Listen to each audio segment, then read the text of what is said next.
Welcome to another episode of Beyond Baseball Shorts. I am here with a very special guest, Troy Johnston of the Miami Marlins. Troy, how are you doing today?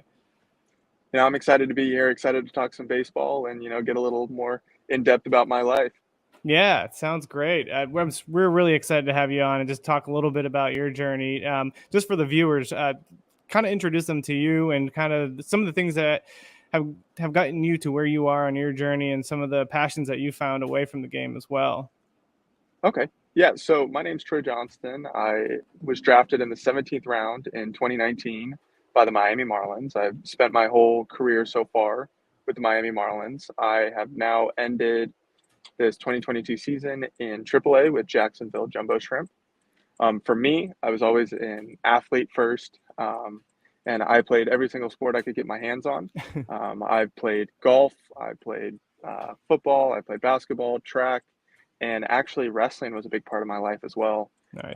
With my father being a high school wrestling coach, and actually me and my wife both wrestling for him. Oh, that's Um, cool. but other than that, I did as many sports as I could, and kept it light and kept myself competing. That's awesome.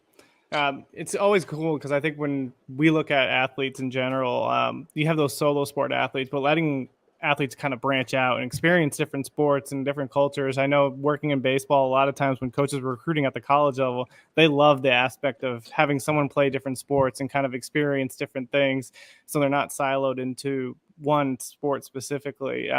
What was one of your favorite sports that you played outside of baseball?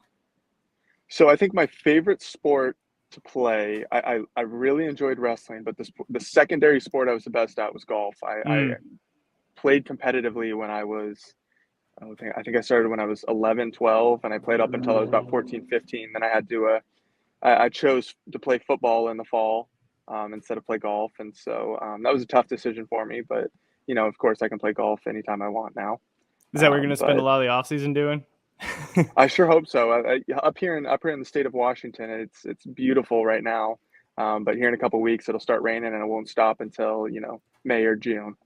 Yeah. But I'm gonna definitely start golfing and honing my craft in the off season, get my mind off baseball a little bit. But I would say that was by far my favorite sport. You had wrestling, and then you had golf is definitely the one I was better at. Awesome. Yeah, I love that. So you mentioned that you're from the state of Washington. You played at Gonzaga. Talk about kind of how you made your way to Gonzaga and some of the experiences that you had at the Gonzaga playing baseball there. So when I was recruited and when I signed, I think I only had one or two more offers, but I got offered as a freshman in high school. Mm, And so for a freshman, whatever freshmen out there have been offered of college, I don't know if that's still a thing anymore, but that put a lot of pressure on me, and I had to figure out what college I wanted to go to really quickly. yeah, And so for me, I toured all these schools. I went to Oregon. I went to Oregon State, University of Washington, Washington State. I went to all these places, and I went to go look to just see what the differences were. And one of the places that stood out was Gonzaga. One, because it felt like a true family hmm, when they were taking you in. It wasn't just, we're going to show you all these cool things. And then, when you get here, it might be something different than what you were expecting. And when I went to Gonzaga, I knew what I was getting. The whole 3 years I was there, I got exactly what I wanted, a world class education plus yeah, elevated advanced baseball knowledge, and just having the opportunity to play. That's the big thing for me, was having the opportunity. But for me, my grandparents live right down the block from Gonzaga. I, that's I I nice. grew up I grew up going to Spokane in the summers, and so for me, it just felt like home Yeah, over all those other schools. And I had a fantastic time there. It was, a beautiful campus, and the coaching staff was phenomenal. And actually, I'm going back for the alumni weekend oh, tomorrow, cool. just to go celebrate with some guys and catch up a little bit. All because of COVID, we haven't really been able to do that in a couple of years. But I'm pretty excited, and it should be fun. That's awesome. What did you major in when you were at Gonzaga? So I did my best. I thought I was going to be an engineer. Didn't have the grades for it, of course, just like probably a lot of people. But for me, I went into business administration with a concentration in supply chain and operations. Oh, very cool. So, yeah, so I thought when I was working with it, when I was going through the business degree, that is definitely the concentration that stood out to me. Um, I, but the cool part about Gonzaga is I got a little bit of everything. I got accounting, I got you know, management, I got marketing, I got all this different stuff all wrapped into one Yeah. degree. Although did have the concentration, I pretty much got a full business background. That's awesome. And as you kind of look into the off season too, and some of the passions that you developed, what are some of your off season routines that help you kind of prepare for the next season and kind of get you in that right mindset, just to help you stay focused? Well, for me, I enjoy taking a majority of time off of baseball because for Yeah, me, I like to be, like I said, I played a lot of sports. I did a lot of different things. I like to be a well rounded individual as well as a well rounded athlete. And so for me, I actually have been doing a lot of yoga, a nice. lot of weightlifting, but I got an off season job as well. And I'm working as a paraeducator in the Puyallup School District. And so I'm helping with the special education department and helping that. And that's really been fantastic for me because I really didn't know how I was going to like it, but I love working with kids. And so that has been, kind of right now, that's a huge off season passion for me. I mean, that's awesome to hear because so when we do the full length episodes and we interview like a lot of former athletes, like Tyson Ross came on, Jacob Turner, they kind of talked about when they're Yeah. in their career, they wish early on were able to find things that they loved outside of the game. And the fact that you've done it this early on in your career and have started to develop those things, I mean, that's absolutely huge, especially as you think, you, of course, you want to have a long and huge career in baseball, but eventually there's going to be a time, no matter how long you play the game, that you have to transition out of the game. And it's just awesome to see that you're finding those passions away from it. Well, thank you very much. And one of the other things, I'll hopefully we can get some marketing out of it too. But me and my wife, we actually run our own business as well, and so Oh, that's one of the very big cool. passions that I have. I'm putting my business degree to work a little bit, but we run a women's clothing boutique, Oh, and that's so awesome. styledandsocial.com. And so if anybody out there wants to check it out, but I really enjoy doing that. I do all the background stuff, and of course, she tries to get me to model the clothes. I'm like, no, I can't do that. You look much better in it. So, You could but have I'll take the a pictures, career and future as a model. I could, but it's okay. She's the boss, and so she tells me what to do. That's awesome.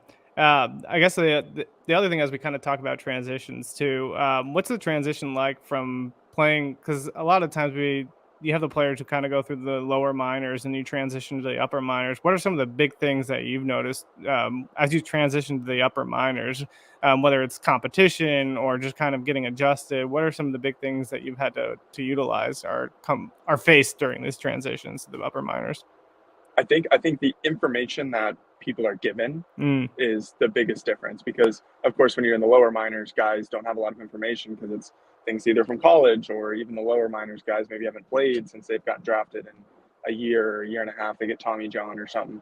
Like the amount of data and the amount of information that is out there that you can utilize as a hitter, as a pitcher, like going against those and kind of going into battle with that.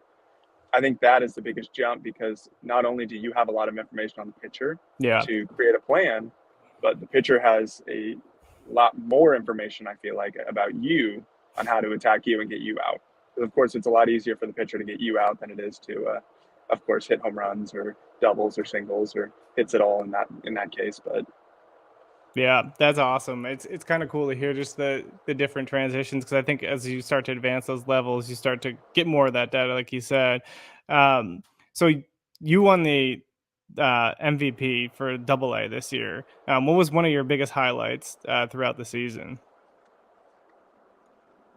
so I had a week against Biloxi where I think I had 15 or 16 hits in a 6 game span. And so and it was fantastic because I had a go ahead home run, I think I had another, maybe two go ahead runs, something like that. And I think I had a walk off hit in there too. And so that weekend I felt like I was on top of the world.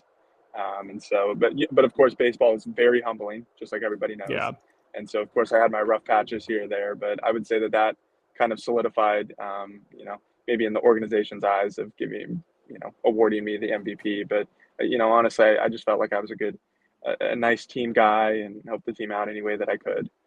So maybe that's also one of the reasons why. yeah. That's awesome. I mean, it's awesome to hear the team atmosphere that you've developed as well. I guess kind of diving into the last couple of questions here, as we look on kind of behind the scenes into your off season, um, what's your go-to restaurant this off season that when you get home, you got to go and get that Oh, food every time? so we have just a family Mexican restaurant, and it's just like every other Mexican restaurant. But me and my wife, when we were dating in high school, we'd always go to this Mexican restaurant, and it's just a little place. If you're not looking for it, you'd never find it. And so it's just this little Mexican restaurant, and we always have to get it. I love it. We always have we're big foodies, and so every Yeah, time we go, we always got to get either exactly what we like or we try something new. But that's one of the Mexican restaurants in our hometown that we hold near and dear to our hearts. that's awesome. I'm from Arizona originally, so you have all those little hole in the wall Mexican Yes, restaurants that are just yes, absolutely amazing. yes. I guess the last question, kind of to wrap things up, just because as we've said, we focus on the human side of the game and the human element. You've done a great job, kind of finding those passions that you have outside of the game. What would be like one piece of advice that you'd have for athletes just making that transition to pro ball, are still trying to find out the things they love outside of the game? If you had like one piece of advice you could give them, what would that be? Well, if you're trying to find something outside of the game that you're in love with, I'd say try everything. Yeah, Don't shut people down if they try to come out to you and sit they want to offer you something. Of course, know your boundaries, know who you're talking to, and of course, you got to protect yourself more than anything. But at least hear them out, listen to everything. You never know who might give you the opportunity of a lifetime that changes the whole course of your life. And so, it could be one person, could be another, could be a group of people. But listen to everybody, take everybody's advice, because of course, at least in some aspect, everybody wants to help you, and of course, if they get something out of it, great. But of course, they want to better you, and so just listen to everything and try everything if you can, because if you don't try anything, then you're never going to know. yeah, and I love that because it happens all the time. You think when you're growing up as a young kid, if you don't try something, you're not going to know whether you like it or not. So I think that's a Exactly. huge thing to end on. Troy, I can't thank you enough for taking the time to join us. We wish you nothing but the best next season, and also get to enjoy a lot of golf this off season. Thank you so much, Jared. I really enjoyed it.